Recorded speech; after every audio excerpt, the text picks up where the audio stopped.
Fala família, sejam todos muito bem-vindos a mais um episódio Petra Talk. Quanto tempo? Nós voltamos. Uau, voltamos, hein? É o que? Tava de férias. Licença, licença paternidade. É verdade. Mas o que? 3 meses? Quase isso, quase isso. Mas voltamos, né? A barriga não voltou ainda, mas já voltamos. Ó, antes de mais nada, né, Abrão, que Com a certeza. gente fala, né? Cara, senta o dedo nesse like aí, porque fica vendo um vídeo e não dá um likezinho, né? Vai lá dar um like, compartilha esse vídeo para chegar a mais pessoas, né? Que pessoas possam ver o conteúdo. E tenho certeza que você vai ser muito edificado nessa tarde, ou nessa noite, ou nessa manhã. Não sei que horário que você vai ver o vídeo, né? E hoje nós estamos com uma convidada super especial. Está sendo uma honra conhecê-la e ouvir um pouco do que Deus tem feito. Convidada Dandara, missionária Dandara Bezerra. A casa é sua, sinta-se à vontade. Fica à vontade. Um prazer, meus irmãos. Se quiser café, Se quiser café. água. Gente, já tomei. Eu literalmente acabei a caneca de café. Tem garrafa aqui, a gente tem a reserva, né? Confessando meu vício aqui em café. Meu nome é Dandara. Eu sou de Belém do Pará. Todo mundo lembra da Joelma, que eu sei, mas tá tudo bem. Mas eu já estou fora de Belém do Pará há 13 anos. 12, 13 anos. Sou missionária. Eu, meu esposo, meu filho, minha mãe, minha outra filha, todo mundo. Glória, meu Deus. A gente costuma dizer que a gente é uma família missionária. Não Glória a dá Deus. para não envolver a família inteira. Nós já estamos a esse mesmo tempo, 12 anos, vamos fazer agora em setembro, 12 anos em missão. Entre tempo de estudo, acabei de achar um colega de seminário aqui. O mundo é pequeno. Rapaz. E nós estamos fora de lá. Já morei aqui no Rio de Janeiro, em Niterói, 2013, 2015, por ali. E aí estive em Belo Horizonte, estivemos em Belo Horizonte sendo treinados no seminário teológico, em várias escolas de missões que fizemos por ali. E fomos para o Nordeste, passamos 5 anos no Nordeste, na Paraíba, em Alagoas. Todos os últimos anos de missionário de campo. E aprove ao Senhor que eu voltasse para o Rio. Aprove ao Senhor que eu voltasse ao Rio de Janeiro. Amém. Tem 1 ano que nós estamos aqui, agora trabalhando para a glória de Deus. Tá em qual igreja? Nós somos da Igreja Vida Rio, que é uma igreja plantada pelo Íris, aqui no Rio. Que fica tem uma na Barra da Tijuca e outra em Xerém. Uma galera muito boa. Metade é missionário. Então é muito bom. Tinha que ser Íris. Exato. Se você andar com Íris e não for missionário, tem um problema com você. Mas, Dandara, quando começou a sua caminhada com o Senhor, assim, você citou a sua mãe nessa família missionária, mas a gente sempre começa pelo começo, né, da nossa nova vida. Como começou a sua vida com o Senhor? Em que contexto isso aconteceu? Cara, eu costumo dizer que começou eu na barriga. Minha mãe é uma mulher que teve 10 abortos antes de mim.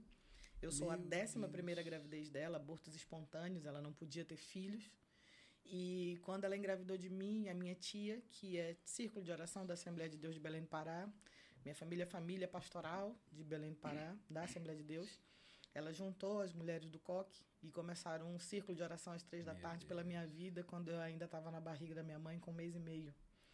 E a oração era para manter a gravidez, porque a minha mãe não conseguia segurar um filho. Minha mãe, apesar de todas essas coisas que teve, ela teve muito doente. E ela teve 2 doenças muito específicas, que foi brucelose e toxoplasmose. O filho do Hudson teve, lembra? Sim. Isso, aquela mesma doença que causou o Tito. E o médico disse, você tem que tomar 18 bezetacil para poder segurar você. Sua filha não tem mais não tem como livrar. Minha mãe tomou 18, 20 bezetacil. Durante a gestação? Durante a gestação. Meu Deus. Foi. E aí o médico disse, se ela vingar, ela vai nascer com atrofia dos membros ou com debilidade mental. Meu marido disse que a cabeça não ficou muito boa, não, mas nasci... Se fosse 20 bezetacil, era 18. Passado. E eu nasci até um pouco antes do tempo, porque nasci tão grande, eu tinha 4,6 kg, minha mãe pesava 45 quilos. Eu estava implodindo minha mãe, o médico disse, não, vamos tirar. Saiu o dízimo dessa. E aí nasci para a glória de Deus completamente perfeita. Minha mãe me apresentou na igreja e ela com compromisso, graças a Deus, de me levar na igreja. Passei uma boa parte da vida entre a igreja evangélica e a igreja católica, que meu pai era muito católico, minha mãe muito evangélica. Então eu ia para a escola bíblica de manhã e para a missa de noite. E fui indo até, graças a Deus, na adolescência, escolher por Jesus. Na verdade, eu escolhi pela igreja. Fui um pouco religiosa, porque minha adolescência, minha juventude foi um caos. Caos. Tudo que você imaginar de pecado que um adolescente, um jovem pode fazer, eu fiz umas 5 vezes, só para ver se você estava errado mesmo, entendeu? E deu muito ruim. Então, eu passei por muitas coisas. Casei com um católico. Olha, veja. Casei com um católico, porque Deus falou que era ele. Eu desviada. Um dia eu peguei um ônibus para ir na casa dele terminar com ele, porque ele era péssimo na época. E aí eu lembro de estar aqui assim, porque a gente é desviado, mas a gente fala com Jesus. Eu aqui, ó, parada no ônibus. Esse fenótipo existe. Existe. E aí eu disse, Deus, não vai dar isso pra mim, não. Porque eu já tava caminhando pra noivar e tal.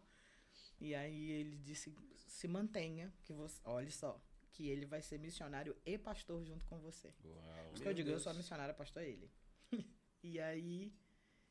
eu dei a volta no ônibus, fui pra casa. Não falei nada, não voltei pra casa. Aguentei. Ele aceitou Jesus na época, mas como eu era uma crente sem compromisso, ele aprendeu comigo a ser também. E casamos, mas ficamos ali com uma pé na igreja todo mundo por 3 anos. Foi quando a gente veio pro Rio de Janeiro. Quando chegou no Rio de Janeiro, Deus pegou a gente e eu lembro de ir pra igreja e Deus teve uma das poucas vezes que eu tive uma voz audível foi Deus dizendo, essa é a sua última chance, vai querer ou não? Eita. Porque Jesus fala com a gente na medida que a gente entende também, né? Ele não vai falar com todo mundo igual comigo. Eu disse, vou querer. Eu morria de medo de ir pro inferno. Eu disse, vou querer sim. E aí eu lembro que eu saí correndo naquele momento do apelo e disse, não, vou entregar minha vida para Jesus, porque não tem mais nada. Minha vida tinha chegado no fundo do poço. E aí cheguei na sala da consolidação, quando reúne a galera, meu marido tava lá, ele tinha ido também. E eu não tinha visto. No escuro, nem viu? Foi, eu vi. Por isso que é bom, né? Apagar O a luz, escuro, né? tá vendo? E aí... Foi naquele dia nós entregamos a vida completamente ao Senhor. Glória a Deus. E aí Deus disse assim, eu vou zerar você para você começar uma nova vida. Você nunca mais vai ter emprego. Isso foi dia 22 de setembro de 2013. Nunca mais tive emprego desde esse dia. Uau. Não quer dizer que nunca mais eu trabalhei. Ok? Uma Muito coisa, diferente. outra coisa. E desde então...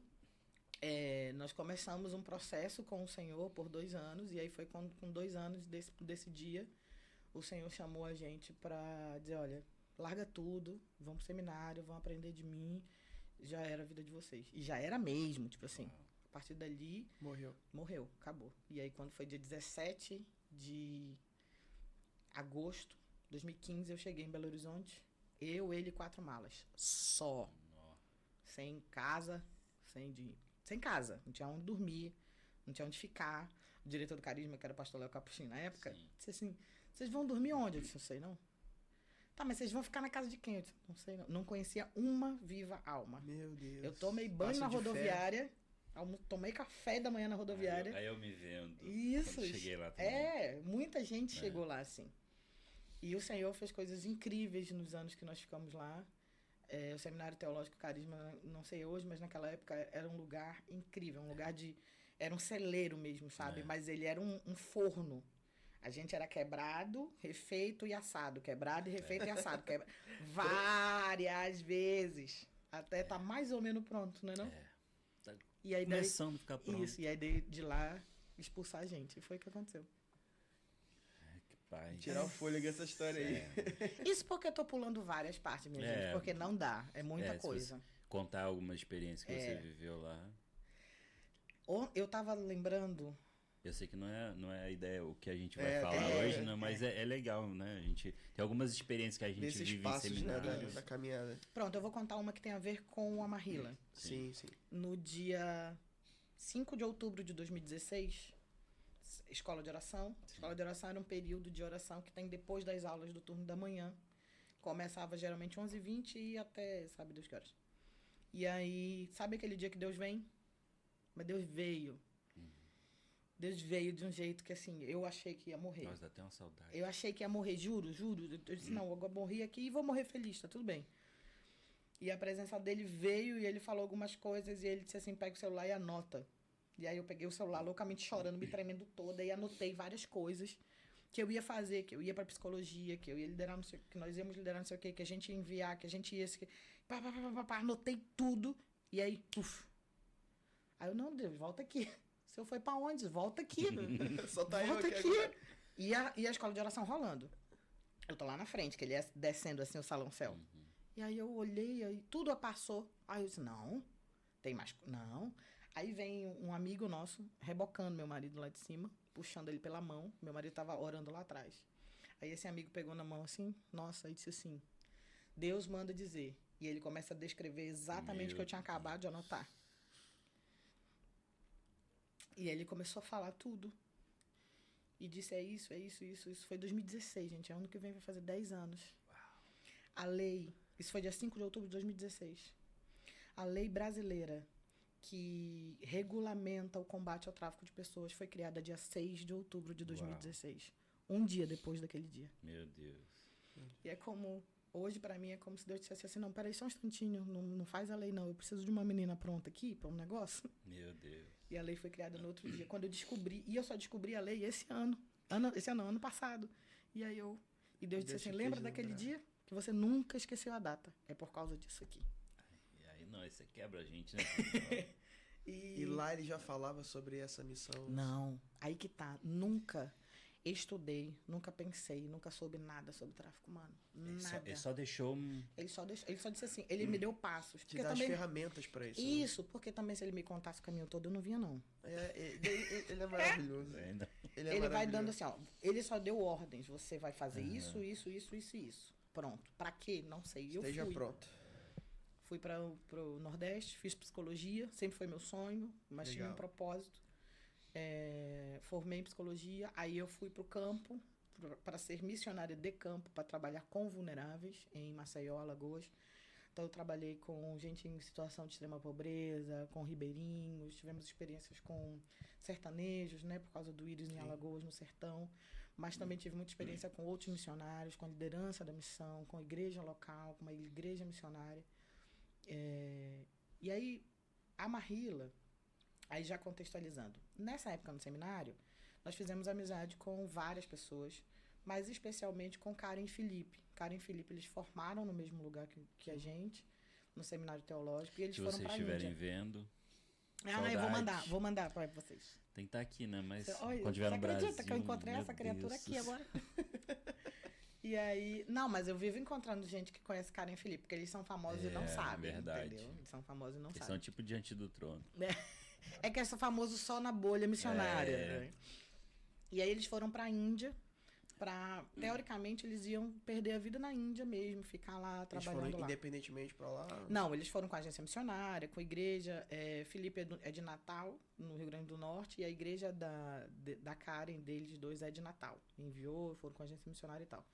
Só que na Índia, é muito raro você ficar a vida inteira, você ter visto fixo. Depende de várias coisas.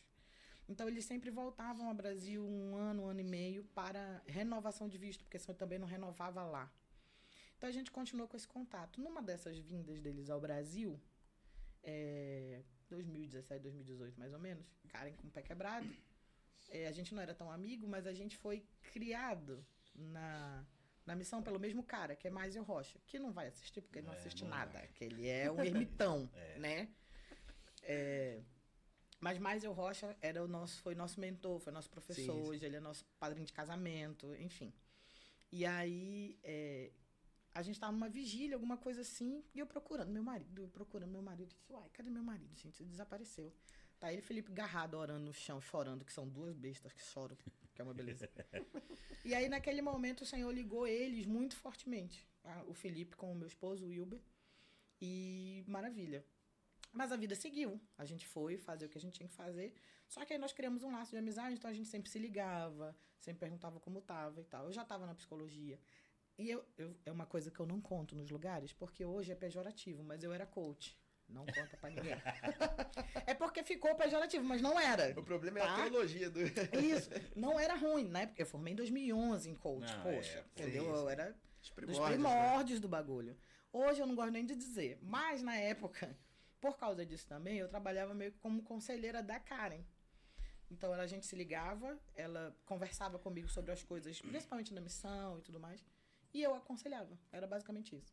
Então, Karen e Felipe, eles foram o que eu realmente acredito como BAN, como Business and Mission.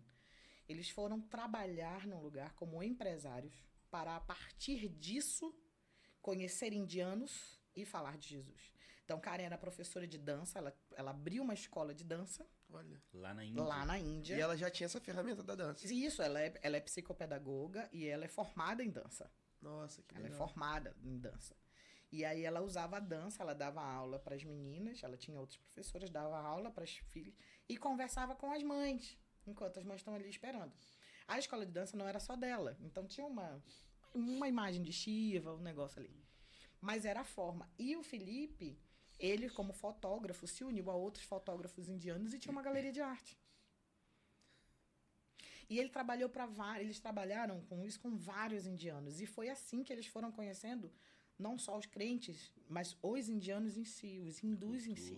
E conheceram, andaram pelo país inteiro. E Felipe ele faz 465 coisas ao mesmo tempo. E se mete, enfim. E aí ia conectando pessoas, etc. Beleza. Aí foi uma delegação da ONU para a Índia. Nessa delegação da ONU, tinha alguns brasileiros. Nessa tinha uma amiga minha madrinha de casamento, Juliana Ribeiro, advogada. Do nada, Felipe tirando selfie com Juliana. Eu disse, oxe, que é isso? E aí eu disse, gente, meus amigos, não sei o que, tá pô na Índia. Vida que segue. E aí eles começaram a falar, eles começaram a trabalhar como voluntários dentro de uma casa de acolhimento a meninas traficadas. E começaram a entender e a descobrir o que era esse mundo de pessoas, mas principalmente de meninas traficadas na Índia. A Índia tem uma cultura de exploração muito grande, faz parte da cultura deles. E não é essa cultura de exploração que o feminista fala no Brasil. É exploração mesmo. Crianças que são dadas, vendidas à escravidão, seja escravidão servil de dentro de casa, seja escravidão de trabalho mesmo. A exploração sexual, a casamento forçado. E a Índia ela tem outras peculiaridades que você não encontra em outros lugares, que é a prostituição ritualística, por exemplo. Que é uma coisa muito específica, são muitos deuses na Índia, e eles acreditam, é uma casta específica, mas acredita que a deusa incorpora ou numa criança de 9 anos de idade. Meu Deus. Esta criança vai para o templo. Neste templo, a forma de você entrar em contato com a deusa é através da relação sexual com uma criança de 9 anos de idade.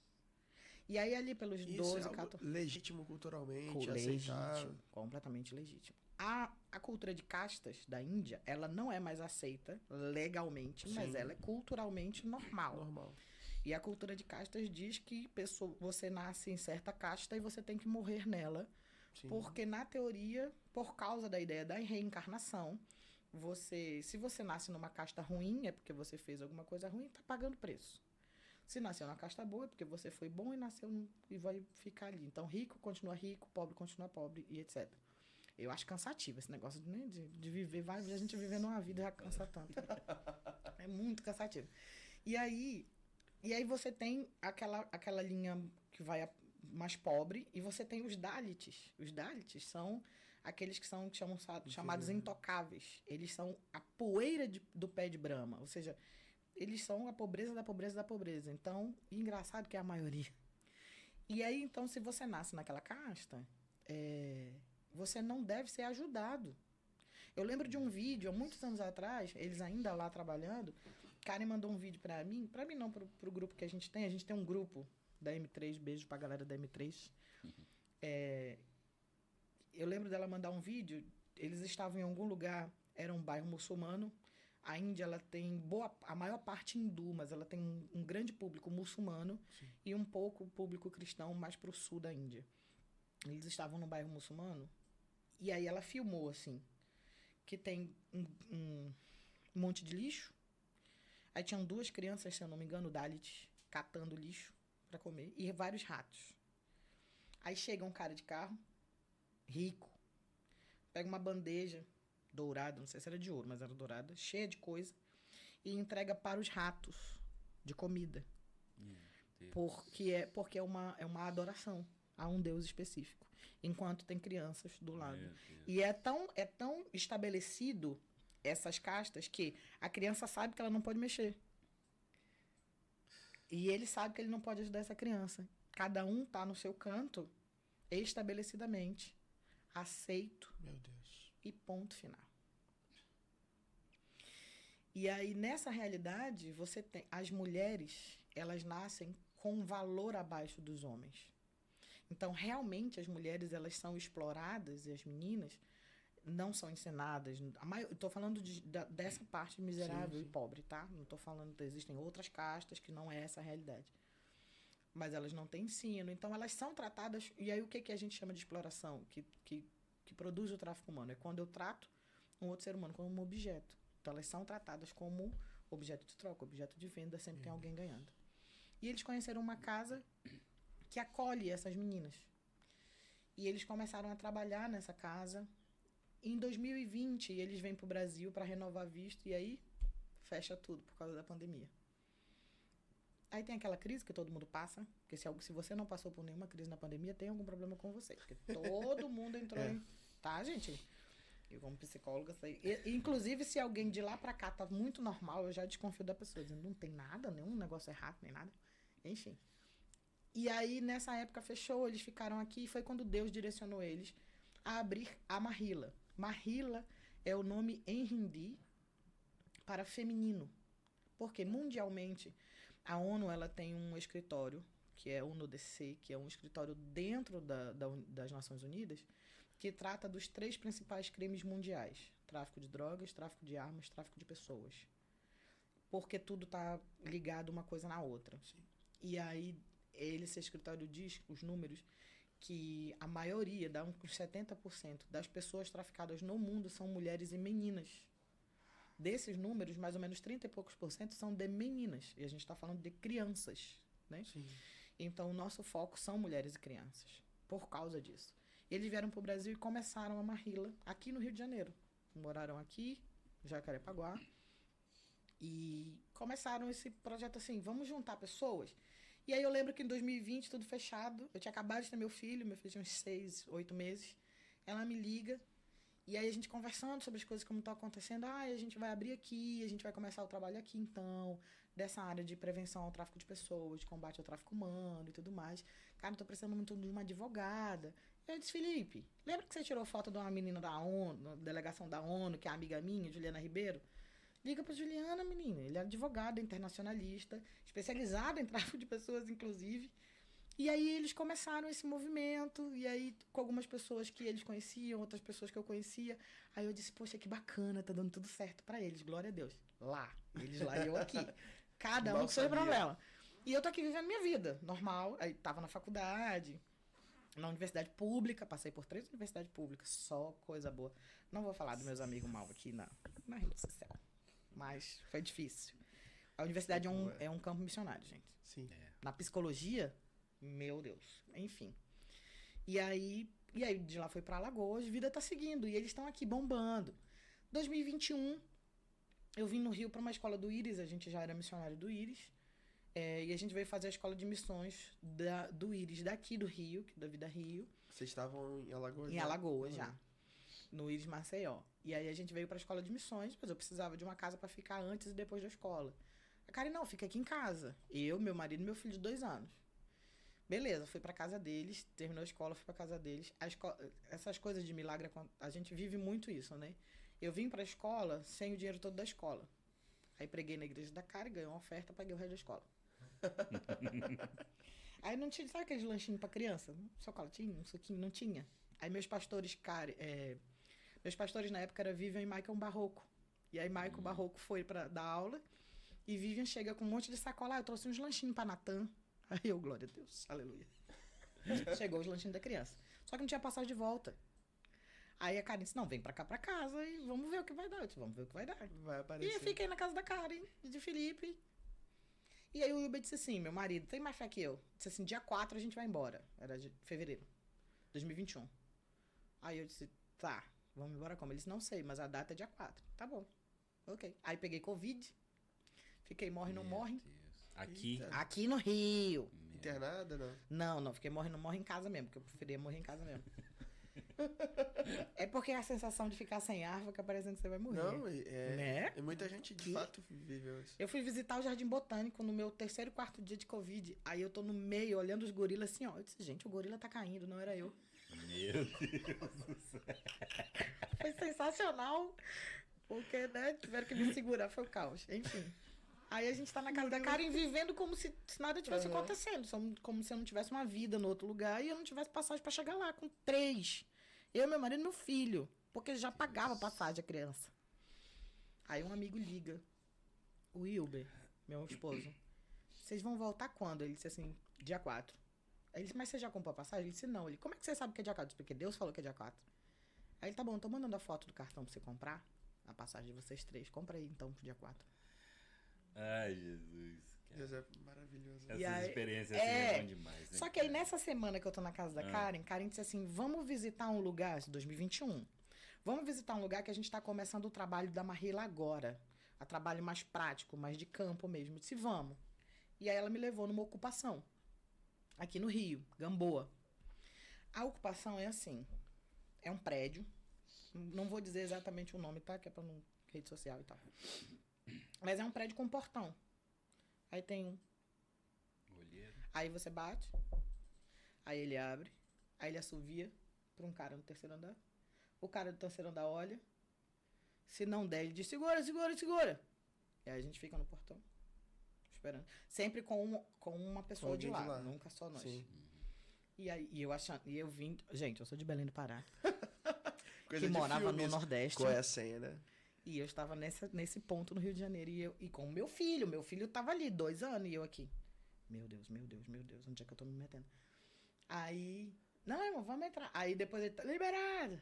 Aí o cara de baixo abre o portão e a gente entra. Aberto. No mesmo lugar. E o meu filho. Ai, meu Deus, meu Deus. E a gente, nesse dia, tava fazendo entrega de cesta básica, mas isso era um motivo pra gente entrar. Não era isso que a gente queria. E aí chega o pessoal e a Karen, ela é ligada no 220, 100%, ela é louca, assim, fazendo várias coisas, e eu aqui, meu marido, e o Felipe e o Wilber carregando cesta, e Felipe tirando foto, carrega a cesta, tira a cesta, carrega... E eu e meu filho aqui. E aí o cheiro, aquele cheiro, aquela brisa boa, né, gostosa, começa no ar. Eu não posso sentir muito cheiro disso, lembra da Praça do Papa? Lá em BH, que a gente ia pra tocar louvor? Eu dormia, porque a galera tá fumando ali do lado, e o cheiro vinha muito forte, e eu ia aqui, ó. Acho que ele está sentado. Já ia. E aquele cheiro começa e diz, caraca, será que vai me dar sono aqui? De repente, meu filho quer carregar as cestas e tal. Mas olha esse lugar. Na época, é um prédio que pegou fogo muitos anos atrás e a galera ocupou. E fecharam de tapume os lugares e virou casa. De quem geralmente morava na rua, morava no morro e tal. Mas na época não tinha saneamento algum, ao ponto de você sobe a escada e o xixi desce. Tinha umas torneiras assim no pátio, era onde a galera tava tomando banho. Tinha criança tomando banho ali de roupa, mas tomando banho na frente de todo mundo. Quantas porque não tinha pessoas, assim, você imagina? Hoje vivem lá 60, 70 famílias. Meu Deus. Já entrei, agora, só para contextualizar, eu já fui milhões de vezes nesse lugar depois disso. Sim, sim. Mas era o início de tudo. E aí a gente passou por aquilo, foi muito chocante, porque pra mim era a favela dentro da favela, era um outro lugar. E aí fui pra casa, fui embora, disse, casa, que loucura. Sabe, aquela cena ficou na minha cabeça, maravilha. E o meu filho super ambientado, como se nada tivesse acontecendo. E eu disse, tá, Deus. Aí eu disse, caraca, Deus, é esses lugares que o Senhor quer que eu vá? Poxa, eu vou. Não, eu vou, tamo junto, que isso. Eis-me aqui. Ó, eis-me aqui. E aí voltei pra Maceió, mas o meu ex-me aqui na minha cabeça era Maceió, que é outra realidade, tá? A vida seguiu.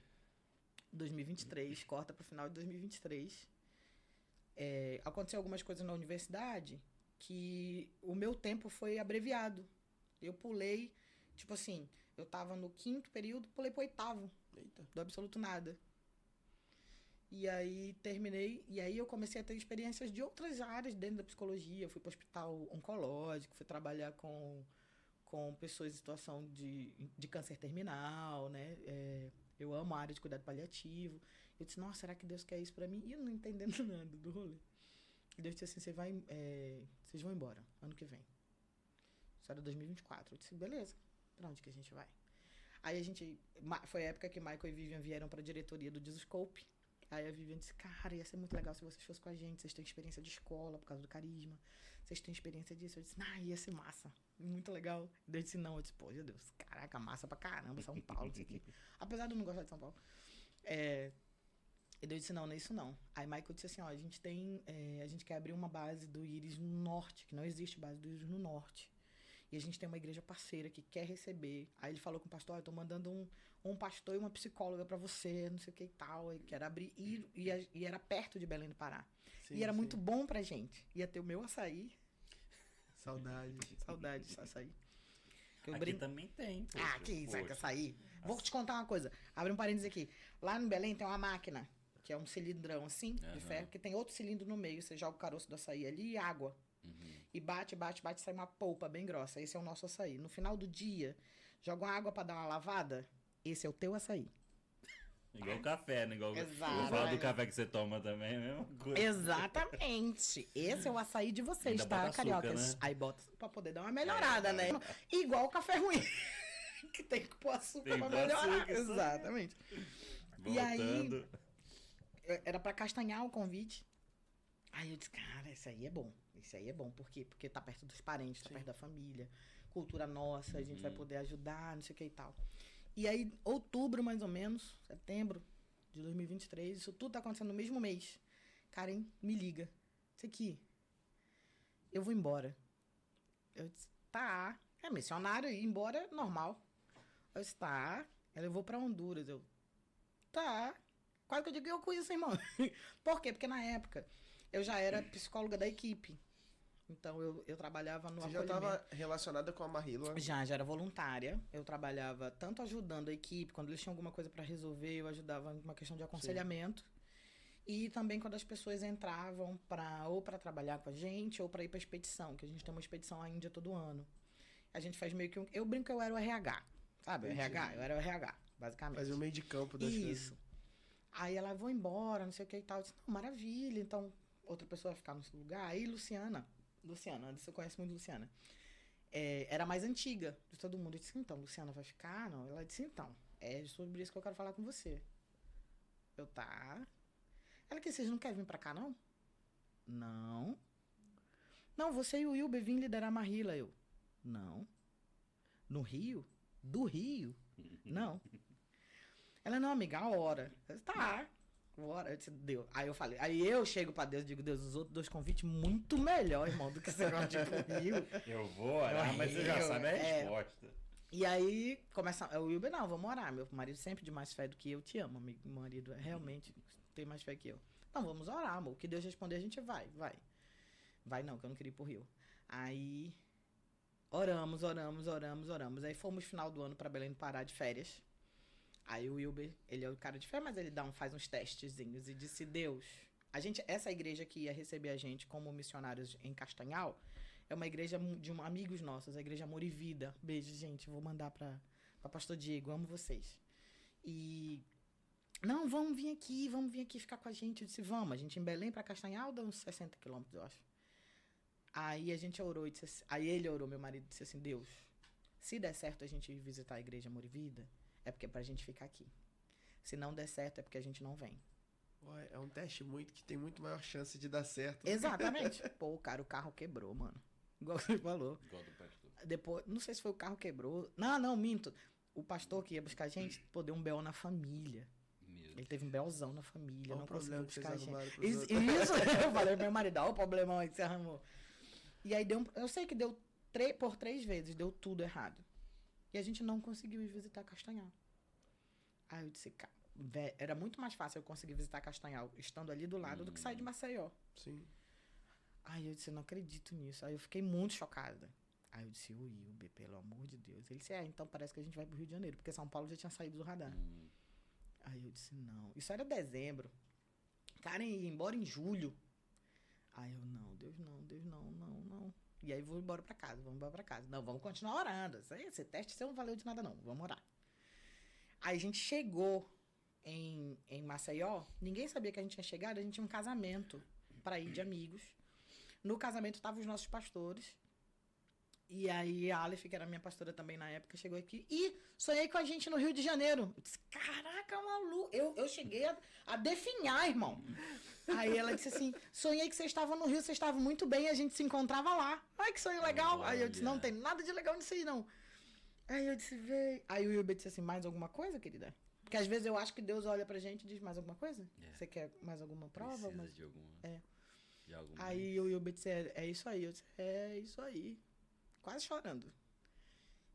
E aí a gente ligou pra Karen e disse, Karen, a gente vai. Aí ela disse, não acredito. Vocês vêm mesmo? Ah, vou. Não, mentira, vocês vêm? Nem ela tava acreditando no convite que ela fez. Porque até então, a gente não tinha gente o suficiente para manter a instituição aqui. Ia ficar muito difícil para eles. Então nós viemos. Karen hoje e Felipe estão em Honduras. Eles estão fazendo um intercâmbio institucional. Eles estão dentro de uma casa de acolhimento a meninas traficadas em Honduras, que foi aberta por missionários do Texas, de uma instituição chamada Radiate Coalition, ligada à igreja deles no Texas, em San Antônio. E esse lugar que ela está, esse ano inteiro, desde o ano passado, ela está trabalhando tanto com a liderança quanto com as próprias meninas que foram acolhidas, para entender como funciona o fluxo de acolhimento. E tem sido uma experiência, até para mim, que não estou lá, incrível, porque a gente se liga. Ela me conta as coisas. E aí eu tô na outra ponta, na prevenção. E são de vítimas do tráfico humano. Elas são resgatadas. Todas elas da exploração sexual. Meu Deus. A mais nova tem 9 anos. A mais velha entrou com 13, 14. Mas elas ficam lá. Ou a ser restituídas para a família.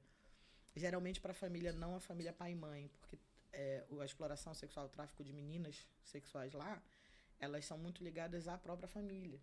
Tem uma menina lá que ela foi prostituída pelos pais. Tinha um quarto, como se fosse uma casa separada da própria casa, onde a menina foi colocada desde essa época, 9, 10 anos, para ser prostituída, ao ponto dela não conhecer outra vida. Ela achou que toda criança vivia daquele jeito.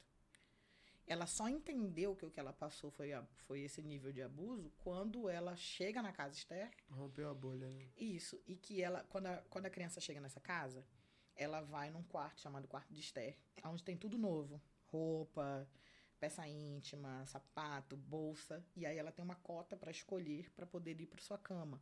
E as outras meninas fazem esse acolhimento dela. A criança só percebe que tinha alguma coisa errada na vida dela quando ela vê a roupa. Porque a peça íntima dela era sexualizada. Meu Deus. Porque era específico para a prostituição dela. E aí que ela percebe, porque ela até então ela perguntava, mas por que me tiraram do meu pai e da minha mãe? Mas por que meu pai e minha mãe foi preso? Por quê? Porque ela não entendia. Até que ela teve contato com outras crianças que não tinham a vida dela. Por quê? Porque era sempre uma dúvida nossa dizer como é que a vítima... É um dos principais problemas do tráfico humano, é a vítima se perceber como vítima. É no contraste. É perceber que tem uma outra vida, que não é aquela vida de violência que ela viveu a vida inteira.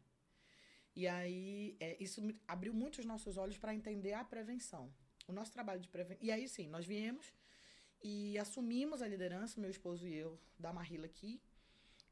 Nós continuamos... Aí eu não contei. Nós continuamos com o nosso apoio à casa de acolhimento na Índia.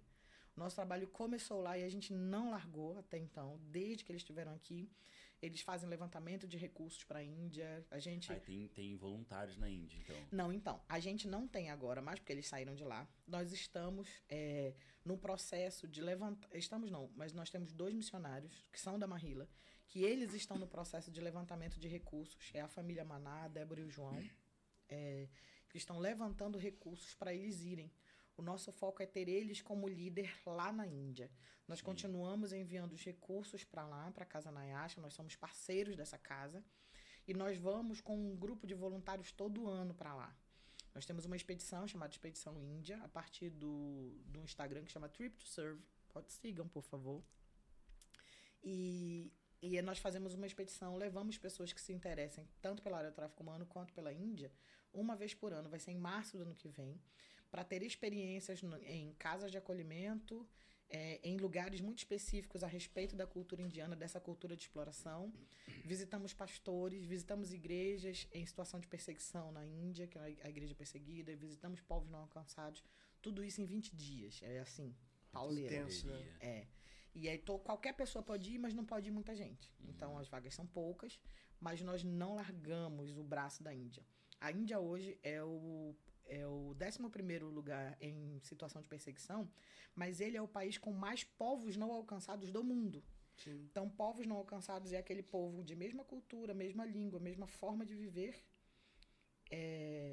mesmo que não seja o mesmo país ou o mesmo estado. Sim. Dentro da Índia, você tem 2.100 que não conhecem o Evangelho, que não conhecem Jesus. Meu Deus. Então, eu lembro que ano passado a gente teve uma crise na instituição, e aí a gente, fecha a Índia, fecha o Brasil, não sei o que e tal. Eu disse, Karen, se fosse para fechar, fechava o Brasil. Porque o Brasil, ele tem igrejas evangélicas o suficiente para resolver os seus BOs. A gente resolveria a adoção no Brasil. Se uma igreja, não precisava ser cada crente, mas se cada igreja adotasse uma criança, nós terminávamos. Porque a gente tem, em média, 41 mil crianças na fila de adoção. A gente resolvia o BO. Isso porque Jesus mandou a gente cuidar do órfão e da viúva. Isso porque Tiago vai dizer que a religião que Deus aceita é o cuidado da órfã e da viúva. E a gente não cuida dos nossos órfãos. Mas a gente tem igreja para isso. A gente tem crente para isso. Sim. A Índia não tem.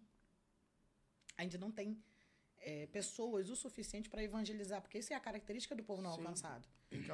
Incapaz de ganhar o próprio povo. Então, não largamos a Índia jamais. Por mim, eu ia. Por que eu sou um pouco... Eu brinco que eu sou um pouco revoltada.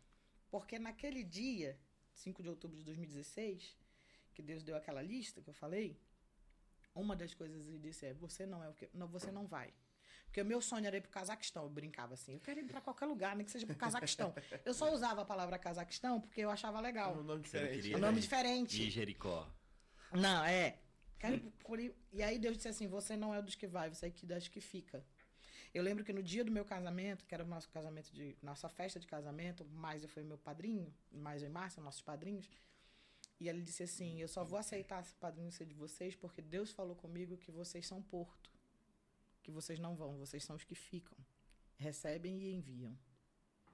Aquilo quebrou meu coração. Essa clareza do ser o que fica... É horrível. Como foi receber isso? Porque assim, eu... Também tem esse chamado missionário. Dói até hoje, irmão. E eu vejo muitas pessoas nessa tensão de pra onde e quando. A hora. E nem sempre esse ser o que fica é bom de receber, né? Não é. Pra mim, não é. Principalmente porque eu sou ativa. De fazer um monte de coisa, não sei o quê. Entra em qualquer lugar, faz qualquer coisa. Ontem a gente tava fazendo comida, eu e meu marido. Eu disse assim, cara, se fosse pra morrer, eu preferia morrer bala na cabeça. Porque errar mais rápido. Ou então degolada. Aí ele disse assim, não, pô, degolada não. Que até tirar a cabeça, tu vai sentir. Eu disse assim, mano, mas ir queimado, explodido, os pedaços por aí. Não. Degolada é melhor, passa a faca e deu. Igual os cópteros e tal. Era a nossa discussão do jantar, irmão. Da minha casa. Deus fala, fica. E aí Deus fala, fica. E eu dizia sempre isso, eu queria ir nem que seja pro Cazaquistão. Meu filho nasceu.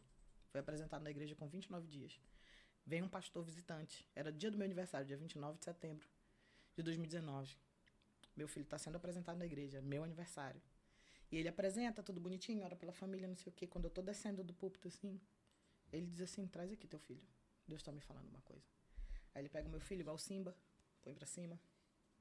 E disse assim, você tá pronta para enviar ele, nem que seja pro Cazaquistão?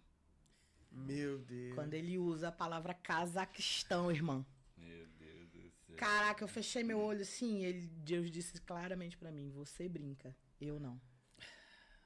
Nossa, aquilo acabou comigo. Porque ele disse assim, você não vai, quem vai é seu filho. Então tome muito cuidado, porque você não tá criando seu filho, você tá criando um missionário meu. Uau. Meu Deus. Ele não é seu, ele me pertence. Nossa, mas foi uns 3 meses de choro. Meu filho tinha 29 dias. Dá pra me dizer quando ele vai, só quando tiver 18?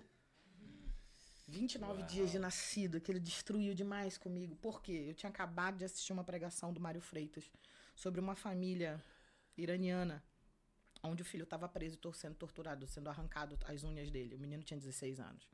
Tudo para que ele negasse Jesus. A mãe dele vai na prisão e diz assim, nega meu filho, Jesus vai saber que você ama ele. Ele disse, não, mãe. Você me ensinou a vida inteira a amar Jesus apesar de tudo. Como é que eu vou negar ele agora? E aí, meu filho está em 20 dias na minha frente. E Jesus está dizendo, você não vai, é ele que vai. Eu estou assim porque eu estou lendo o livro dos mártires até a morte. Lembrando de uma pregação de um grande amigo meu, Felipe Erma, missionário do Iris Chapada, que está indo para a Índia agora. E agosto do ano passado, a gente estava no Espírito Santo, em Anchieta, numa conferência. E aí, antes de Felipe pregar, eu tô encostada numa pilastra, assim, e Deus disse assim... E eu tô ali falando com Deus, antes de começar aquele momento de oração. E aí eu disse, Senhor, eu faço tudo pelo Senhor. O Senhor sabe que eu faço tudo. O Senhor sabe. Isso era uma conversa só minha e Deus, não tinha ninguém no meio. Sim. Deus, o Senhor sabe que eu faço tudo, que eu entrego qualquer coisa. E Deus sabe que eu faço qualquer coisa. E eu tô repetindo aquilo, E ele disse assim, até seu filho? De novo, Deus. Você me entrega até seu filho? Eu disse, não, Deus, ele é teu, a vida dele é tua. Ele disse, a morte dele também. Aí eu disse, não, a morte não. Ele disse, Danara, porque a vida e a morte dele, de vocês, são meus. Eu disse, Deus, ele tem 4 anos. Ele disse, Danara, a morte dele é minha. E aí eu comecei a chorar muito loucamente. Felipe começa a pregar, e no que o Felipe está começando a pregar, ele está começando a falar de sofrimento, de martírio. E começa a falar, e se não for a gente, se for nossos filhos? A Hortência, a filha dele, tem 3 anos. Acabou de nascer mais um. E aí, de repente, o pastor sobe e fala isso, que Deus estava falando com ele, que não eram a gente, os mártires, eram as crianças, eram os nossos filhos. E aí sobe todas as crianças. Ele manda chamar todas as crianças do Kids e ele coloca todo mundo no... Covardia, cara. Meu Deus. Meu Deus. E nós começamos a orar pelas crianças e o meu filho tá ali. E Deus dizendo, a vida dele é minha, mas a morte também. Meu Senhor. E eu disse, Deus, tá bom. Eu confio no Senhor o suficiente para entregar tudo até a morte do meu filho. Então eu não sou a que vou, mas eu sei que é o meu filho que vai. Então eu... Por isso que a educação dele me preocupa tanto. Entende? Porque não é uma criança que eu tô criando. É um missionário. Então... Hoje eu entrego qualquer coisa até meu filho. Então Glória eu acho que eu entreguei a última coisa Glória que me agarrava. Faltava. A última coisa que me agarrava. Nossa, a gente foi pra um lado, né? Misericórdia. Eu tô com de 2 meses em casa aqui pensando. Eita, irmão. Ô, irmão, foi mal. Não, mas tá maravilhoso. Ô, Deus, já fiquei com o dever de casa aqui. Enfim, e eu não sei porquê, realmente. Tô falando Sim. sobre isso, mas é uma parte muito, muito importante da missão. Porque na minha cabeça não dá pra você entregar só 90%, ou você entregar tudo ou nada. E de verdade, uma coisa que você falou que eu achei muito interessante é a seriedade com que Deus leva as nossas palavras. Exato, irmão. Até acho que a gente brinca. Quantas vezes na adoração a gente promete coisas ao Senhor e na prática é muito diferente, né? Eu tinha um amigo que ele dizia que a gente não conta, crente não conta, só canta muita mentira. É verdade. Misericórdia. Não é não? Por ele que eu estou ligando. Perdendo tudo. Gastando. Perdendo tudo com amor e alegria é nada. Entendeu? Eu digo, irmão, com amor eu tô, com alegria eu vou ficar te devendo. Vou ficar... Sabe? Verdade. Porque, enfim. E João vai dizer que amor é obediência. Exatamente. E obediência não requer paixão. Você vai empreender com seu filho, você quer que ele obedeça a você, porque você sabe que é o melhor. Não por amor, mas porque ele precisa. Obediência não é uma questão de amor. Assim como perdão não é questão de sentimento. Porque amor não é sentimento. É uma questão de fazer. Ah, mas eu preciso de paixão. Não, irmão. Jesus não disse que precisava de sua paixão. Ele mandou você negar a si mesmo, você tomar a sua cruz. E ninguém pega a cruz para ir pro parquinho, né? Mas enfim, isso é uma outra conversa. Mas eu creio, Dandara, que você tá falando aí dos filhos, né? Eu creio que a nossa geração, possivelmente, ela não passe por isso. A nossa. Mas a dos nossos filhos, pode ser que a gente vai pegar um período de perseguição de verdade. Porque Brasil não tem perseguição, né? Não Brasil tem perseguição. Tem encheção de saco, mas perseguição mas eu acho que futuramente, que a gente precisa preparar os filhos. O pra isso. Beto, pastor Adalberto, ele fala que nós somos a geração que realmente tem a possibilidade de alcançar o mundo inteiro, de cumprir a grande comissão. Sim. Por causa da quantidade de acesso à tecnologia que nós temos. Na internet a gente pode alcançar todo mundo. Os nossos filhos são os que nascem nessa geração. A gente, você não, você tem quantos anos? Eu tenho 28. Ainda ficou mais ou menos no meio do caminho. Ainda pegou, assim, o início da banda larga, mas nós dois, nem de escada quando a gente era criança, ok? Nem de escada. Eu falo com meu filho, as coisas que eu tinha quando criança, ela disse, mas mamãe, e você não brincava de celular? Eu disse, não tinha, irmão. Eu fui ter celular, eu tinha 17 anos. Essa geração não, ela nasce tecnológica. Ela nasce sabendo que o mundo é pequeno, que ela pode alcançar qualquer lugar a partir disso. Então, essa geração de crianças de agora, elas têm possibilidade de terminar a grande comissão que nós nunca tivemos. Entende? Verdade. Então, a importância que nós precisamos dar a elas, a entender o que... Essa responsabilidade também que eles Exato. herdam, né? Esse legado. Isso, e porque a gente tem mania de terceirizar a educação, inclusive cristã, dos nossos filhos para a escolinha, por kids da igreja. E porque nós não ensinamos esse amor e essa missão de Deus aos nossos filhos. E aí, como diz o Marcos Teles, mais ou mais, eu já dizia isso há muitos anos, nós estamos enviando poliglotas ao inferno. Porque a gente ensina que a criança tem que estudar, que ela tem que trabalhar, que ela tem que ganhar dinheiro. Mas a gente esquece de ensinar que ela tem que entregar tudo depois para Jesus. Entende? E... Rapaz, falando dessa Pai novo, realidade... coitado, se acabando, que coitado, bichinho. E falar de crianças é um termo sensível em Sim. qualquer aspecto, né? E nessa missão da Marrila, então, a coisa fica ainda mais intensa, né? E às vezes eu tenho a impressão de que a igreja não se envolve com determinados assuntos porque parece algo muito distante da prática. E aí eu queria te perguntar o seguinte, essa questão do tráfico humano e tráfico de crianças menores, é algo que está próximo de nós, ou algo que está lá na Índia, ou está lá em Honduras, embora no amor de Cristo eles estejam próximos de nós, mas da realidade prática hoje, nossa. Estatisticamente, a gente tem números muito pequenos, porque é um crime muito subnotificado. Então, só para você entender na prática. O tráfico humano é alguém que é trabalho em rede, não é uma pessoa, é literalmente um crime organizado, que trabalha aliciando, transportando, vendendo, comprando pessoas de forma geral. Seja por ameaça, seja por coação, seja por fraude, seja etc. Aí, para quê? Qual é a finalidade do tráfico humano? Bebês. Adoção ilegal de bebês. Eu estava em Paciência mês passado, fazendo workshop sobre isso dentro de uma igreja da PIB de Paciência. E uma moça no meio do workshop levantou a mão e disse assim, a minha vizinha vendeu o filho dela por 3 mil.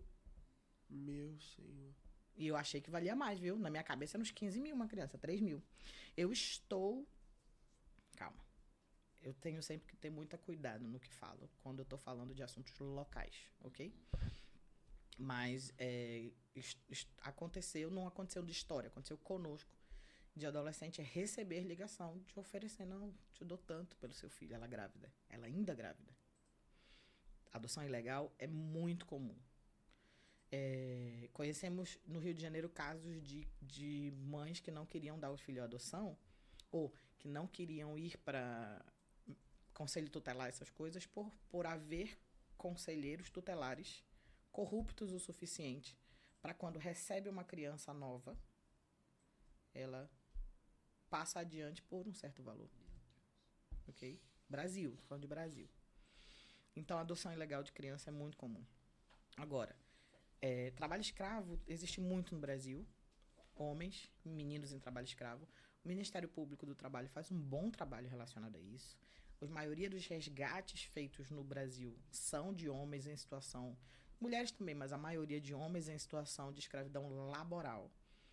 Mas uma coisa que acontece muito, principalmente no Rio de Janeiro, e que é pouco vista, é a exploração sexual de menor. Sim. É muito pouco. Por quê? Visualmente, culturalmente, se você colocar Rio de Janeiro no Google, de qualquer lugar do país, a primeira coisa que aparece é uma nádega. É uma mulher nua, ou semi-nua, rebolando. Então, o que a gente vende para as pessoas? O corpo de uma mulher sexualizada. Sim. Ok? Eu não estou falando só do carnaval, estou falando do Rio de Janeiro o ano inteiro. E aí, a gente tem uma cultura de sexualização. Essa do Felca agora, eu coloquei no meu Instagram. Essa do Felca foi assim. Primeiro que foi uma pedra clamando para os crentes. Segundo, as pessoas ficaram... é igual a história do Marajó. Eu sou o Marajó, eu sou vizinha do Marajó a vida inteira. Sim. Ah, agora tem... Não, agora não, irmão. Tá? A gente tem uma cultura, uma mitologia no Pará, que é a mitologia do boto. O que é o boto? Teoricamente, um boto que se transforma em homem em certa época e sai da água e vai para um vilarejo e se relaciona, transa com uma menina. Aí essa menina engravida. Aí é quem? Filho do boto. Inclusive é bullying nosso da escola. Ah, que você é filho do boto. Por quê? Porque não tem pai. Isso foi um mito criado para justificar abuso sexual de adolescente. Culturalmente. Culturalmente. E nós falando da cultura indiana. Entendeu? Da cultura indiana. A gente cria mitos ao redor do que é crime. E aí, então, exploração sexual de adolescentes e de crianças no Brasil é algo muito comum, mas pouquíssimo. Por quê? Porque mexe no dinheiro. E mexe com outras formas. Mexe com o governo paralelo. Porque uma coisa está ligada à outra. Então, nós temos casos brasileiros muito típicos, mas da exploração sexual. Então, a nossa luta como Marrila é primeiro de prevenção. Eu preciso prevenir. Agora, uma coisa é a galera que a gente tem de público aqui, crente. Então, eu falei na escola, eu falo nas igrejas, a gente vai à igreja toda semana, o tempo todo falando que isso pode acontecer em qualquer lugar. A gente tem um workshop onde a gente fala muito bem disso, mas que pode acontecer com qualquer pessoa. Eu tive um caso ano passado, em agosto do ano passado, de um menino que não era pobre. Era ator e modelo no Nordeste. Veio trazido por um aliciamento, um convite para ganhar mais, para ser, né, para crescer na carreira, aqui para o Rio. Barata Ribeiro. Foi preso, encarcerado. Por misericórdia e graça, ele conseguiu pegar o celular e postar no Instagram pedindo a polícia no endereço que ele estava. E ele postou o endereço. E aí conseguiu fugir, etc. Enfim. Mas aqui, dentro do Brasil. Então, tráfico interno. Tráfico internacional. O nível de resgate é de 1%. Isso quer dizer que de 100 pessoas traficadas, só uma volta para casa. 3 meses atrás a gente perde o rastro, né? Perde. A gente teve o caso dos 2 meninos de Mianmar, de São Paulo. Vocês assistiram? Não, ele foi assistido pela uma instituição internacional, que é a Exodus Cry, e junto com o governo brasileiro, Itamaraty foi pouca coisa, mas o pai dele colocou muito na internet, então ficou feio pro Brasil não se meter. Sim. Mas assim, o rastro foi muito difícil. Eles só conseguiram contato porque eles foram traficados por uma das modalidades para aplicação de fraude. Então, eles já faziam isso, de alguma forma. Eles foram chamados por um emprego para fazer isso. Só que eles trabalhavam 16, 18 horas por dia, viviam encarcerados, não tinham direito e não ganhavam nada. E eram ameaçados de morte. Então, eles foram traficados. Só que era para aplicar golpe pela internet. Então, eles tinham acesso à internet, por isso conseguiram falar com os pais aqui no Brasil. Então, veja, os níveis de tráfico são muitos. Mas é sempre alguém vendendo, seja a pessoa ou o trabalho, para ganhar dinheiro por aquilo. É sempre isso. Agora, o Brasil, ele é campeão na área de exploração sexual. Só que a gente não fala disso. Você pode ir agora em Copacabana e fazer um trabalho com garotas de programa. Você pode perguntar se elas chegaram. A maioria aliciado, veio para cá, com uma proposta de emprego e chegou aqui, era tráfico. Aí a pessoa, geralmente, qual é o modus operandi? Ela é aliciada, eles pagam passagem, pagam hospedagem inicial, aí depois eles tiram dinheiro, tiram um documento, tiram acesso você à família ou a pedir ajuda, te cobram por aquilo que pagaram para você, e aí você entra no ciclo da exploração, que é quanto mais você trabalha, mais você deve. E aí, geralmente, a pessoa, mulher, vai para prostituição, mas isso acontece com travestis também, para pagar aquilo que deve. Aí é coagido, tem um cafetão, porque a prostituição não é proibida no Brasil, mas o rufianismo, que é a cafetinagem, e a exploração sexual, que é quando alguém ganha dinheiro prostituindo alguém, também é. Agora, com criança, é pior ainda. E aí a pessoa entra nesse ciclo. Por quê? Porque ela é obrigada a ficar ali, ela não tem ajuda, não tem quem tire. Então, o nosso trabalho é chegar antes. Sim. Seja na igreja, mas a gente quer chegar onde o maior problema está, que é quanto mais vulnerabilidade a pessoa tem, emocional, social, econômica, institucional, familiar, violência de gênero, violência racial, quanto mais violências e quanto mais vulnerabilidade ela tem, mais carências tem, mais ela é vítima. A possibilidade dela ser vítima é muito maior do que eu e você. Porque a gente pode ter vulnerabilidade, seja social, A gente pode ter emocional, que a gente está assistindo, que é o golpe do amor. O golpe do amor é maravilhoso, gente. Tem um vídeo no Instagram da Marila, depois dá uma olhada sobre o golpe do amor. Velhinhas que caem no golpe do amor, minha gente. É horrível. Mas os mais suscetíveis são esses que a gente chama de vulneráveis crônicos. Ok? Que esses têm mais. Então, onde é que a gente encontra? Rio de Janeiro, comunidades. Ok? A essas pessoas, esse vídeo dificilmente chega. Isso que a gente está fazendo aqui dificilmente chega. O Instagram dificilmente chega. Quem é que chega? Alguém, pessoa chega. E a exemplo dessa, lembra dessa ocupação? Nós ficamos lá por 3 anos dentro dessa ocupação, trabalhando com o discipulado de mulheres e crianças toda semana. E a partir do discipulado, nós conhecemos as pessoas e conhecemos suas vulnerabilidades e conhecemos pessoas traficadas lá dentro. Meu Deus. E aí, a partir do discipulado, que era uma desculpa para estarmos lá. Então, nessa ocupação, não entra polícia, não entra assistente social, não entra nada. Mas quem entra? A igreja. Os crentes. Quantas comunidades vocês conhecem no Rio de Janeiro que ninguém entra? Que poder público não entra? Várias. Que tem dificuldade Todas. com isso? Ah, nossa, Todas. né? Mas tem igreja? Tem. Ixi. Tem pelo menos um crente? Tem. O que a gente quer? Marila, aí já chegando mesmo para o nosso objetivo a partir desse ano. Eu ia fazer essa pergunta. Qual é o... Nosso objetivo a partir desse ano, nós finalizamos o nosso trabalho nessa ocupação. Nós queremos nos unir a outras iniciativas sociais que existam em comunidades cariocas. Dessas mais, a gente quer lugar ruim mesmo. E a gente quer trabalhar com a liderança dessas iniciativas sociais. Então, por exemplo, o Iris Gramacho, que eu também estou ligando o pessoal a mal lá. Tem o Iris Gramacho, eles têm um trabalho com crianças e com famílias de lá. Nós queremos nos unir às iniciativas sociais. Tem que ser crente porque a gente trabalha com Bíblia. Se não for com crente, vai ficar complicado. E aí nós vamos capacitar essa liderança ao local, que a comunidade já confia. Então, se você está numa comunidade, você tem uma iniciativa social lá há anos, a comunidade confia em ti, não confia em mim. Então, não dá para eu chegar e dizer, gente, isso aqui é um problema. Isso aqui... Não, mas você, ele vai ouvir. Então, eu capacito você como liderança para ter o mesmo olhar que nós temos. Para falar da causa, para reconhecer aliciamento, para reconhecer uma pessoa, quem sabe, prostituída, explorada. É mais um papel de mentoria nesse... E aí a gente educação, capacita esse local, instrui como fazer com as crianças e com as mulheres. E a gente fica como esse apoio, como essa ligação do tipo, Nandara, a gente aqui no nosso trabalho de prevenção descobriu uma menina assim, assim, assado. O que é que eu faço? O que vocês fazem? E aí a gente liga elas, ou a rede de apoio governamental, porque o Rio de Janeiro ele tem um núcleo de enfrentamento ao tráfico de pessoas, que funciona dentro da Secretaria de Direitos Humanos, aqui do Rio. O governo federal tem o CONATRAP, que é a Comissão Nacional do Tráfico, sobre o Tráfico de Pessoas. Então, o Brasil tem um Plano Nacional de Enfrentamento ao Tráfico de Pessoas. Então, no papel, a gente tem. E aí, CREAS, que é responsável, alguns abrigos que a gente consegue articular. Mas a gente consegue saber o que fazer. Por quê? Porque eu não quero como... Eu sou a pessoa que tem como papel combater o tráfico humano. A iniciativa social que eu estou indo não tem esse papel. Mas na hora que ela reconhece, ela pode contactar a Nandara. Aciona. Vamos aqui, tem um caso aqui. E aí a gente sabe melhor o que fazer do que essa pessoa. Então a gente vai acionar ou os órgãos públicos, o Ministério Público, outra coisa. Ou a gente vai acolher aquela pessoa. Porque, por exemplo, nessa ocupação que nós estivemos, tinham mulheres que já estavam lá há anos, 7 anos, eu acho. Uma mulher especificamente. E ela veio do Nordeste para cá para ser babá. Chegou aqui, era prostituição. E aí ela não aceitou, ela conseguiu não ser traficada, mas ela ficou sem nada, sem dinheiro, sem nada para voltar. E aí é onde ela foi parar? Na favela. Porque era o lugar que ela conseguiu morar.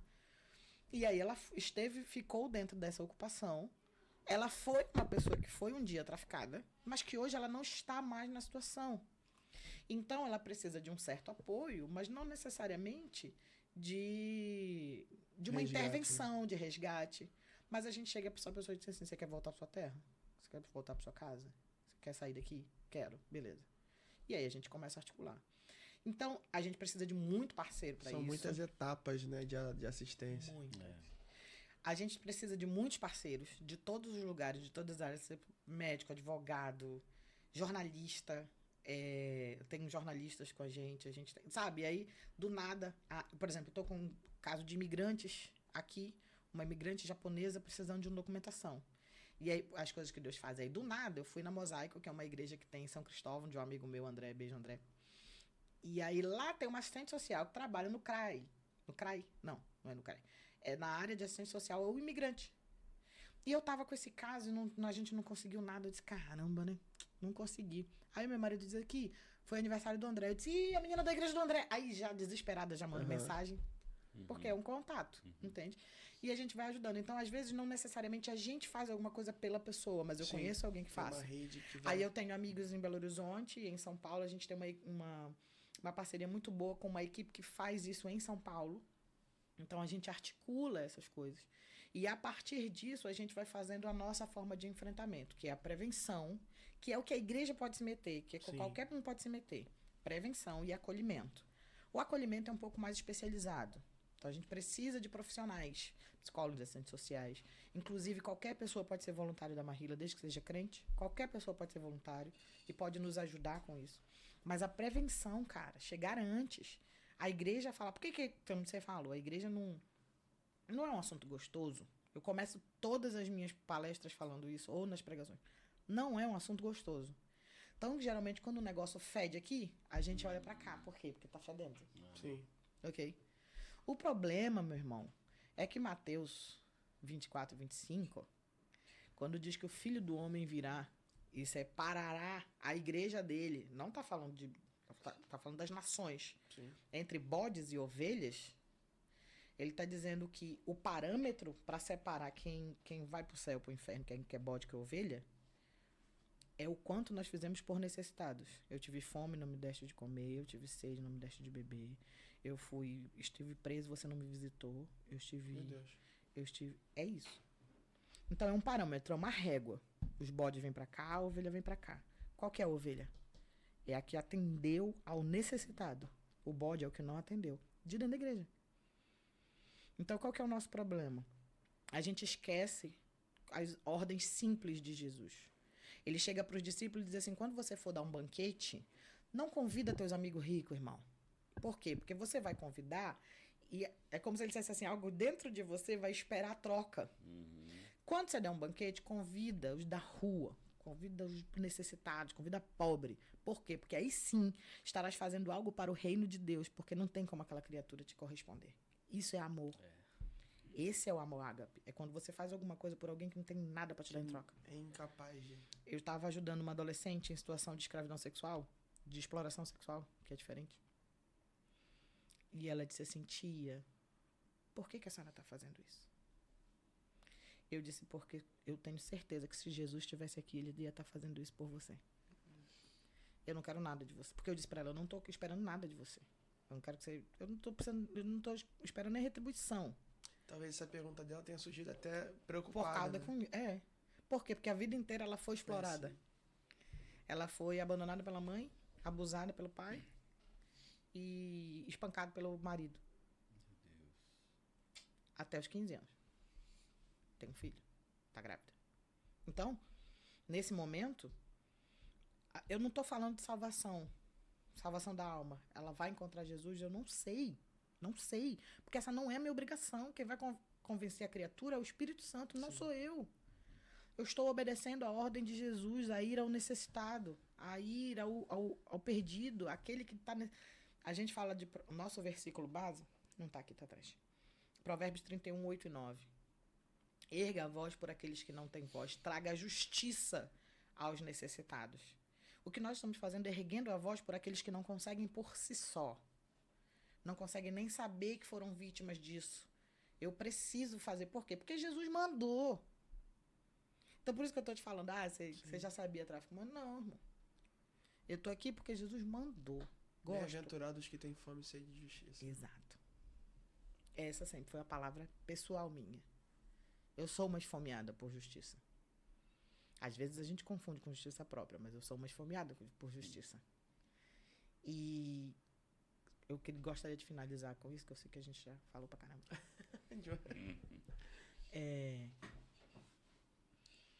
Uma vez eu fiz muitas lives de junho e julho, e aí numa delas uma psicóloga maravilhosa, a Viviane, ela falou assim, Dandara, como é que você faz pra se proteger? Tipo assim, de até aquele limite e não sofrer. Sim. Eu lembro que eu peguei a caneca pra rir dentro da caneca. Fiz assim. Por quê?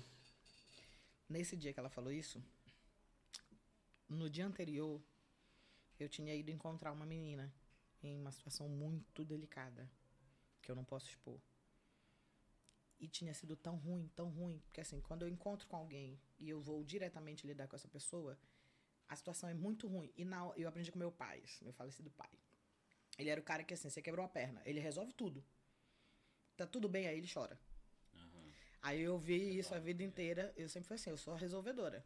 Lembra que eu sou um para-raio de treta? Então eu resolvo a treta, mas eu tenho o meu momento de lamentação depois.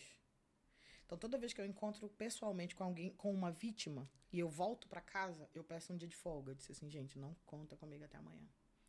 E eu choro. Eu me acabo. Porque eu disse assim, tem lamentações de Jeremias? Vai ter lamentações da Dandara aqui. E eu lamento. Porque eu acho que se eu não chorar com os que choram, eu vou esfriar. Uhum. E eu não posso esfriar.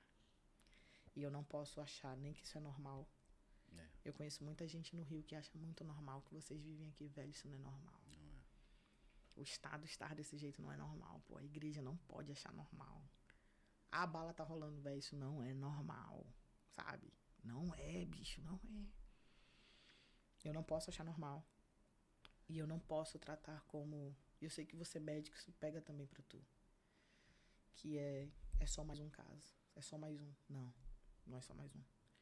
Então eu choro, eu reclamo com Deus, eu oro. Eu depois peço perdão porque reclamei. E digo, Deus, como é que pode uma menina ter chegado nessa situação? E choro. E aí nesse dia, a situação tinha sido na terça, a live era na quarta. A situação foi tão pesada que eu chorei. Na quarta-feira eu me levantei da cama 10 minutos antes da live. Não, eu me levantei da cama 4 da tarde. Levantar da cama. Eu depressivo. Pra poder a minha cara dar uma melhorada pra fazer uma live às 7 horas da noite. E aí nas 7 horas, a primeira pergunta que ela me faz, como é que você distancia? Eu digo, ô, minha irmã. E aí já segurando o choro aqui, dizendo, eu não me distancio. Eu vivo cada momento. O meu TCC na faculdade foi sobre sofrimento. De um teólogo chamado Søren Kierkegaard. E ele diz que a angústia faz parte da vida do ser humano. A gente nasce, uma criança nasce gritando, irmão. E se não grita, toma um... O sofrimento faz parte. A gente esqueceu que a Bíblia também ensina isso pra gente. E aí o poema da Amy Carmichael, que me fez chorar muito essa semana, do livro que eu tô lendo, é justamente sobre o quanto a gente sonhou não, o quanto a gente ora por superproteção, por autopreservação, pela sutilidade daquilo que é melhor pra mim. Eu tô tentando achar aqui, mas acho que eu não tenho mais. Sabe, essa sutileza de a gente pedir pelo que é melhor pra mim, por não querer sofrer, por querer prazer, isso tá muito na igreja.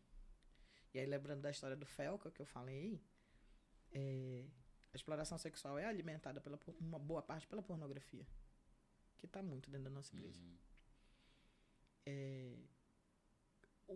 A falta do... A gente não resolve nossos B.O.s como igreja porque a gente está preocupado com as nossas estruturas.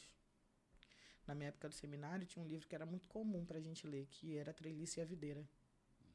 A videira é o que é o importante, que é a uva, que é da onde sai o fruto. Ela precisa de uma estrutura básica para que ela cresça. Mas existe só uma estrutura básica. E a gente está perdendo mais tempo com a treliça do que com a videira.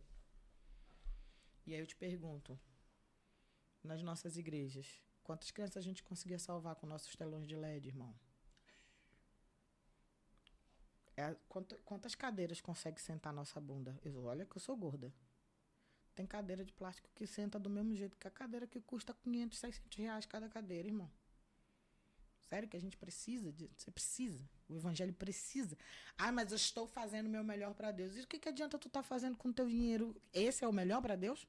Enquanto tem uma criatura morrendo do teu lado, enquanto a gente encontra com um migrante pedindo dinheiro no sinal e a gente acha um absurdo o migrante no Brasil, sendo que das pessoas que Jesus manda a gente ter atenção é o estrangeiro é migrante. Entende? O básico que Jesus mandou a gente fazer, a gente não está fazendo, não, porque os nossos olhos estão no que é melhor para Deus. Irmão, o melhor para Deus é vida, é amor. Nós somos conhecidos como discípulos de Jesus pelo quanto nós amamos.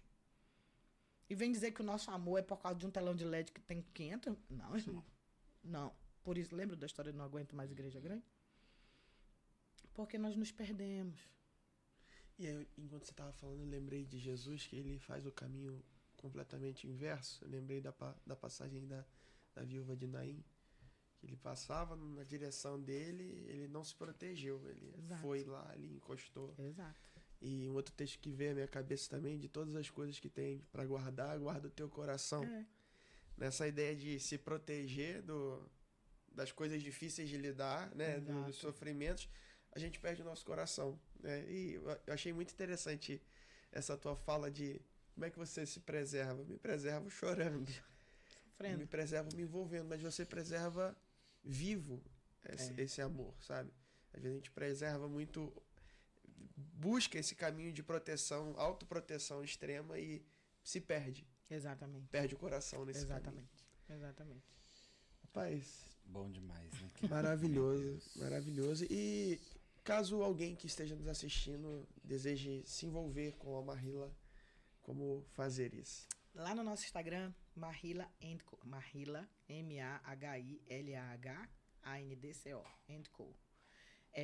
Nós temos no link, né, no Linktree lá, na bio, tem, se você quiser ser voluntário, qualquer pessoa pode ser voluntário, qualquer pessoa pode ser parceiro, qualquer igreja, o pastor pode ser parceiro, pode receber a gente.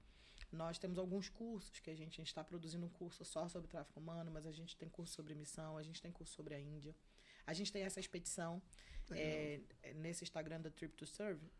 Vão ter outras expedições que eu não posso falar por enquanto, senão as meninas da mídia me matam. Mas outras expedições ano que vem para outros lugares que são muito pontuais, de rede de tráfico internacional, que nós vamos produzir para as pessoas conhecerem um pouco mais. A gente também a gente precisa literalmente de muitas doações financeiras para coisas que eu não posso dizer. Então, Jesus, você vai ter que confiar em Jesus, irmão, dar o dinheiro e confiar em Jesus, porque não vou poder dizer, olha, gastei tantos mil com a menina assim. Não posso, por segurança minha, por segurança das pessoas, por segurança da pessoa que está sendo resgatada. Então, e pode simplesmente fazer isso aqui, dar voz. Nosso chamado é dar voz, e o que vocês estão fazendo é me ajudando a dar voz a isso. O tráfico humano, ele existe, ele é real, ele é ao lado. Eu conheço pessoalmente pessoas que passaram por todo o processo de tráfico de pessoas. Isso não é um mito, não é um filme, sabe? Não é. É real. É palpável e tá pertinho. Principalmente para quem tá no Rio de Janeiro. Tá pertinho. É um ônibus de distância. Centro do Rio de Janeiro. Ok? E o que eu peço principalmente quando eu vou nas igrejas é não olha pro lado. Igual quando você encontra um morador de rua e você não quer dar atenção e a gente olha pro outro lado. Não olha pro lado. Olha, sofre, presta atenção. Porque pode ser Jesus ali querendo dizer alguma coisa para você.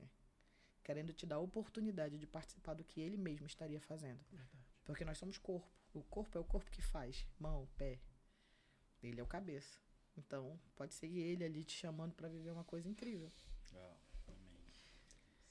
Tem alguma pergunta aí, final?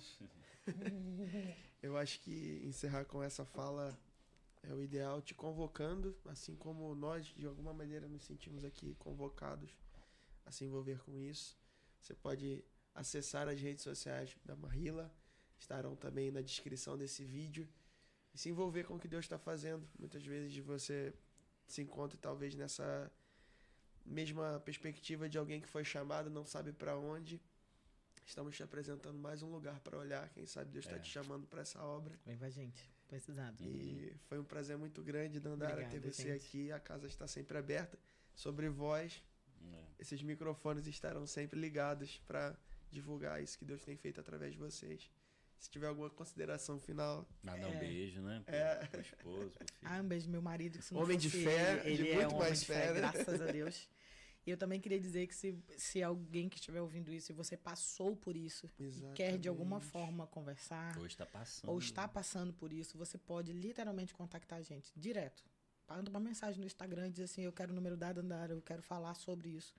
Pode passar direto com a gente. Eis aí o para-raio. Eis aí o para-raio. Eu sou um para-raio de treta, gente. Eu lido com esse assunto difícil. Vem em mim, tá tudo bem. Depois a gente resolve com Jesus, entendeu?